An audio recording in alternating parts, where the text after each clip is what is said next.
Grožđe je voće koje treba uvrstiti u svakodnevnu konzumaciju, bilo u svežem obliku, suvom ili u prerađenom obliku. Svaka bobica grožđa je mala apoteka prepuna zdravlja za ljudski organizam.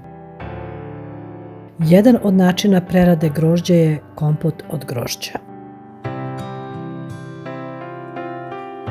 Za kompot od grožđa nam je potrebno 1 kg crnog grožđa i 1 kg belog grožđa.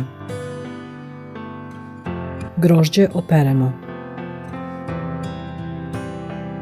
Očistimo od peteljki.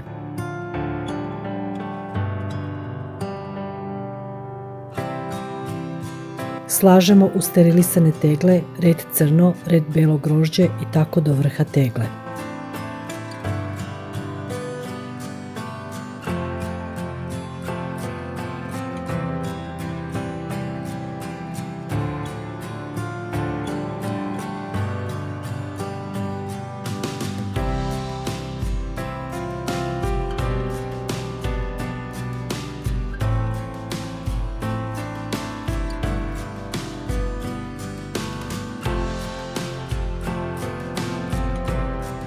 Za naliv kompota nam treba šećer, voda, limuntus.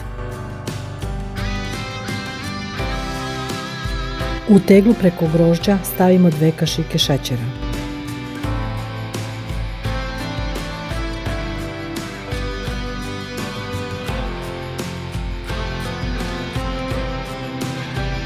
Po 1 prstohvat limuntusa dodamo u svaku teglu.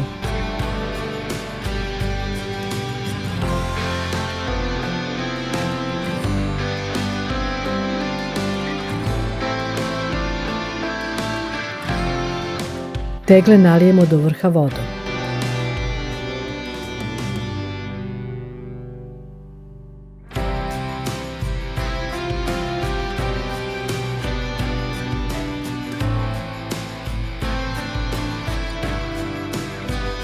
Ukoliko nemate adekvatnu prostoriju za čuvanje hrane, na primjer podrum, preporuka je da se stavi 3 do 4 zrnca konzervansa u svaku teglu.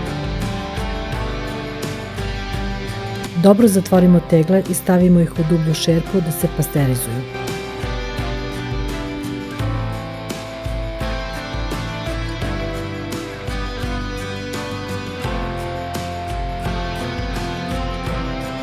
Na ovaj način ćete imati u toku cijele zime savršen i zdrav obrok najslađeg voća prepunog vitamina i mirisa.